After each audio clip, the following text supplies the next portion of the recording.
Ce shiur dédié pour l'élévation de l'âme d'un pauvre monsieur. Le dernier cours qu'on a fait, c'était pour sa guérison. Là, c'est pour son décès, quand Hashem qu'il a au paradis. Et que ce cours-là soit pour l'élévation de son âme. Claude Ben Rose, Zichron Livracha. La question de Yitzhak, qui nous vient tout juste de Marseille. Ok. Alors ma question c'est, donc on sait que, enfin, ce qu'on a entendu, c'est que rien ne peut se passer dans le monde sans que Dieu l'ait décidé. Alors, pourquoi, enfin, et comment et pourquoi Dieu veut nous faire fauter et nous a fait fauter, même avec des fautes très graves, voire très très graves? D'accord. Alors ma réponse est erreur. Effectivement, Hachem est le roi du monde, incontestable, rien ne lui échappe, il sait tout, mais il ne décide pas de tout. Et c'est ça le grand point révolutionnaire. Dieu, un beau jour, qui est le grand maître de tout et décide de tout, décide de créer un être qui va décider, lui, ce qu'il veut faire, pas ce que Dieu décide. Et Dieu va lui ordonner, tu vas faire A, et le type lui fera comme ça, non, je ferai B. C'est révolutionnaire. Les anges ont dit à Dieu, mais au secours, c'est pas possible. C'est toi le roi du monde, tu vas créer un être comme ça. Il va pécher, il va aller contre toi. Et Hachem a quand même fait cela. Pourquoi il a fait ça? Parce qu'il voulait être bon. Et tant que lui décide de tout, alors tous les créatures sont programmées et en fait n'ont pas d'existence interne, intrinsèque. Si je prends un robot et maintenant je le programme, et il a un programme super actif. Il te fait, allez moi tous les kiffs possibles, il te fait du deltaplane sur la Lune, il te fait du surf de l'Everest directement dans la cordillère des coraux philippiniennes, et il s'éclate. Mais tout ce que le robot il fait, c'est déprogrammé. Est-ce que le robot est? Non. C'est une machine, c'est rien. Si un beau jour, on lui dit aujourd'hui programme montagne, il dit non, aujourd'hui je vais à la mer. Et cette réponse non, je vais à la mer, c'était pas été programmé, alors là il existe. Dieu a voulu créer une chose qui n'est pas un robot. Parce que faire une programmation à tout le monde, et que tout le monde est programmé, c'est pas un vrai don. C'est quoi le vrai don? Je vais te permettre d'être comme moi. Le plus grand don que Dieu peut faire, c'est quoi? On peut donner la vie, on peut donner le bonheur, on peut donner, je sais pas moi, la Torah, on peut donner le Club Med, on peut donner Miss Monde, enfin. Mais c'est quoi la plus grande chose qu'Hachem peut donner? Lui-même, fantastique. Et si c'est moins que ça, alors c'est pas parfait. Parce que si Hachem donne un cadeau qui n'est pas parfait, il n'est pas parfait.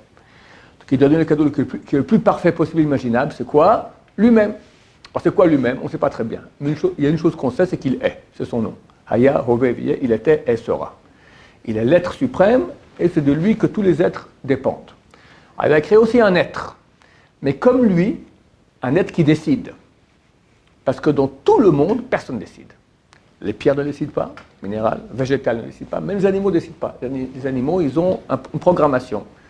Quand un chien, il hésite entre un bon nonos ou, je ne sais pas, une belle chienne, d'accord?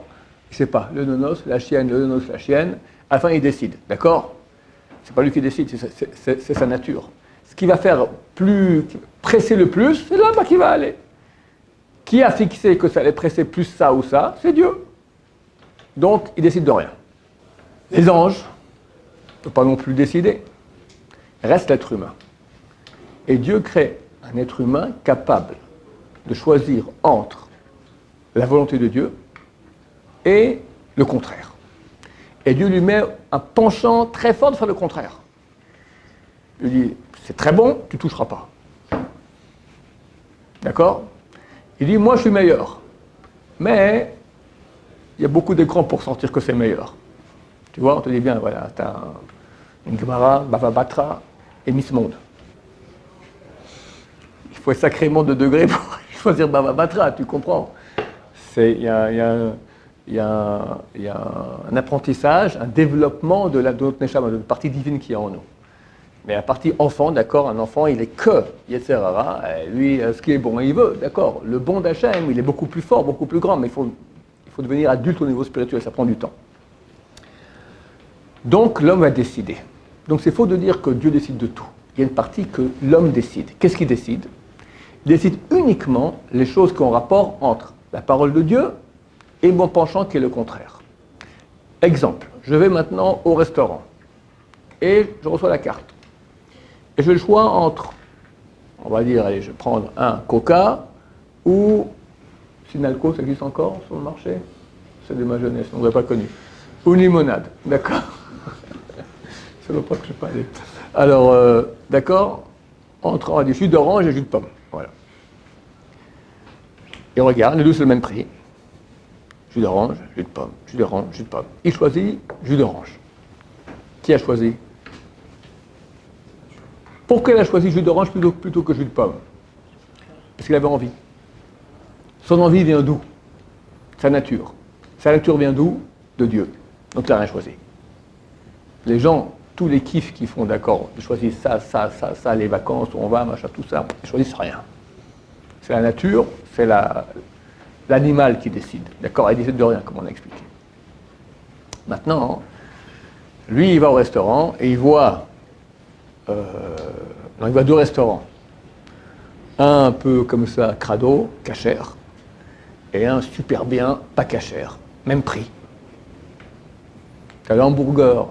Moins cher le pas cachère. Moins cher le pas cachère, bien sûr, et bien meilleur. Le cachère plus cher et moins bon. Alors, le corps lui dit, t'as vu un peu la tête du hamburger? Et un chaman lui dit, Dieu il a dit non. Ouais, il a dit non, mais il n'a pas parlé dans un cas pareil. Et on commence maintenant, débat intérieur. D'accord? À la fin, lui décide. Et c'est là que lui existe. Quand il décide, il existe. La vérité, c'est pas tout à fait ça. Quand il décide de suivre la pulsion mauvaise, il n'existe pas. Parce qu'il suit la pulsion naturelle. Donc là, il s'est écrasé. Lui, il s'est écrasé par rapport à son corps. Son programme alors, son corps. Attends, il n'y a pas. Oui, exactement. La programmation naturelle qui préfère le hamburger moins cher. Et il y a un choix, mais il n'a pas choisi pour finir. Il a succombé à la pulsion. Donc lui n'a pas exercé, il n'a pas dit je suis. Il a dit, mais pour dire il s'est écrasé. Tais-toi, boum. Bon, t'as raison, je me tais. D'accord? Il a perdu la bataille. Il a choisi quelque chose d'éphémère, mais il a choisi quand même de le faire. Il a choisi de s'écraser. Il a choisi de s'écraser. Il a choisi de s'écraser. Mais donc, parce que là, il a écrasé sa réalité. Par contre, s'il dit au corps, tu te la fermes, Dieu il a dit, c'est moi qui décide maintenant, on ne va pas suivre ta pulsion, et on va manger cachère. Et quelque part, il n'y a pas de pulsion à cela. Alors là, il a exprimé son être, qu'il est capable de dire à son corps non. Donc il existe. Hachem voulu nous donner maintenant le plus grand cadeau qu'il puisse avoir, d'abord exister. Ça c'est un. Deux, exister d'amplitude divine. Parce que exister petit, mais on peut exister grand. Quand on fait une mitzvah, on crée en nous une réalité de Dieu. Une mitzvah, c'est les 4 lettres du nom de Dieu, Yud Ke Vav Ke. Les 2 premières lettres, un alphabet à l'envers, je ne vais pas expliquer maintenant, c'est les 4 lettres du nom de Dieu. Quand tu fais une mitzvah, tu crées une réalité divine. Donc tu vas être Dieu. Petit, un petit Dieu. Le but c'est de s'unir à Dieu, de devenir à l'image de Dieu. Et ça c'est le plus grand cadeau que Dieu a pu nous donner et veut nous donner. Mais on doit l'acquérir par nous-mêmes. Donc si on veut l'acquérir par nous-mêmes pour être, c'est impossible que Dieu décide. Donc Dieu n'a pas décidé de cela. Donc si maintenant quelqu'un décide de faire le mal, c'est lui qui a voulu. Et pour cela, donc, il devra encourir les conséquences négatives du mal. Le mal n'amène que le mal. Si c'était Dieu qui décidait, ça serait injuste que Dieu lui fasse faire un péché, après lui dit, mon cher, tu as fait un péché, tiens, maintenant tu vas te ratatiner 10 ans de malheur. C'est pas juste. Donc c'est impossible. C'est l'homme qui décide de faire le bien ou le mal, et en fonction, il mérite la récompense ou l'amertume. C'est pas tout à fait récompense et punition, c'est construction et destruction. Quand tu fais la Torah, tu te construis, quand tu fais pas t'écoutes ton corps, tu te détruis. La destruction amène l'amertume, la tristesse, la dépression, la bagarre, voilà. C'est bon au début. Après, c'est très mauvais. La Torah, c'est dur au début, après, c'est très bon. être un mois riche et après toute sa vie dans la misère, ou être un mois dans la misère après toute sa vie dans la richesse. C'est à peu près ça le choix, en beaucoup plus grand, parce qu'on parle de fini et infini. Si déjà tu poses la question elle est plus pernicieuse, elle est comme ça. Dieu voit tout à l'avance. Et il voit, on va l'appeler Moshe Cohen, et ici un Moshe Cohen, il n'y en a pas. Moshe Cohen va naître, il a un gros Yetzer Hara. Et aussi un Yetzer Tov, mais Dieu voit les choix qu'il va faire. Dès qu'il est jeune déjà, il prend la mauvaise voie. Après, il s'enfonce. Et il s'enfonce, et il s'enfonce, et il s'enfonce, et il s'enfonce. Il devient le chef de la mafia. D'accord? Et tous les péchés, il les fait à la puissance 1 million. Bon, après 120 ans, Moshe Cohen, où d'habitude avant il se fait flinguer, il part dans l'autre monde, et là, il aura droit à une facture terrible. Des centaines, des milliers d'années, on ne sait pas. Dieu, je ne comprends pas. Pourquoi tu l'as créé? Tu as vu qu'il allait se planter. Tu as vu? C'est lui qui a décidé, c'est vrai. Mais tu as vu, toi tu vois à l'avance, Dieu voit à l'avance. Tu vois qu'il va se planter. Donc il va se planter, et après il va se colquiner encore une vie tordue ici, il va se faire flinguer, il va partir encore 1000 ans, 2000 ans, 3000 ans dans l'enfer. Pourquoi tu l'as créé? Il ne fallait pas le créer. Pourquoi tu l'as créé? Réponse, vous l'avez la réponse. Simon, toi? Hein? Non? Dieu voit qu'il ne fera pas Tchouba. Ouais, il voit tout. Ce type-là, il a été flingué, mort, voilà. Jeté dans le Rhône. Il peut changer. Hein? Et Dieu voit qu'il ne changera pas. Il va y aller en enfer. Ok, c'est la bonne réponse. On a dit auparavant, quand on fait une mitzvah, on crée une réalité divine, Yudke Vavke, qui était, Esora, ça veut dire infini, divine. Quand on fait un péché, on crée du mal. Le mal n'est pas infini, sinon il serait Dieu. N'est infini que Dieu.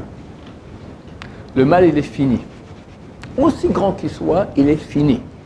Donc ce chef de la mafia, il a fait les 400 000 coups. Alors il a 400 000 ans, on va dire, d'enfer. Ok. Après 400 000 ans, qu'est-ce qui se passe? Terminé, il est propre, il ne voit pas. Il a fait une mitzvah dans sa vie? Une. Il a fait au moins. La mitzvah te donne l'infini. Tu as un infini qui est petit, une mitzvah. Tu as un infini qui est énorme, des milliards de mitzvot. On veut un infini qui soit énorme. Mais comment un infini peut être petit et grand? Ça n'a pas de sens. Si, parce que tu as la qualité de l'infini. Tu as l'infini, tu as un petit infini qui continue. L'infini est infini. Mais tu as, on va dire, qu'est-ce qui se passe dans le Olam Haba? On voit Dieu. On voit Dieu, la connaissance de Dieu. Maintenant, c'est une source. Dieu, c'est la source de toutes les joies, tous les bonheurs, tous les kiffs qu'il y a. C'est lui qui a créé tous les kiffs minuscules qu'il y a ici sur Terre. On dit comme ça que si on prenait toutes les jouissances qu'il y a sur Terre de l'humanité, de tout le monde, tu prends chaque être humain, il a mangé un steak frites, il est content, d'accord, il a, je sais pas moi, il a gagné le loto, il est content, tu prends tous les contents de tous les gens, de toute l'histoire, tu mets ça tout ça dans une seringue, c'est pas une seconde de Olam Haba. Et Olam Haba, tous les jours, c'est 24 fois plus fort que le jour d'avant. Et c'est infini. Maintenant, donc on est au cinéma, et on regarde la chaîne. On a un qui voit en couleur, 3 dimensions avec les odeurs et les machins, puis une émission brouillée, noir et blanc. Voilà, alors, les deux sont dans l'Olam Haba, mais un petit Olam Haba, un gros. Maintenant, c'est une façon imagée, c'est beaucoup plus fort que cela. Mais on peut comprendre qu'il y a une qualité différente. Ça valait la peine que Dieu crée le chef de la mafia qui fasse ses 400 000 coups, ses 400 000 ans en enfer, parce que 400 000 ans d'enfer, combien ça vaut par rapport à l'infini? Tu as fait un peu de maths. Milliards par rapport à l'infini, combien ça vaut? Zéro. Donc Dieu, oui, bien qu'il sache qu'il va faire des péchés, il le crée parce qu'il fera au moins une mitzvah, et d'habitude beaucoup plus que cela, elle se le donne Olam Haba quand même, en fin de compte. Baruch Adonai, l'Olam Amen va Amen.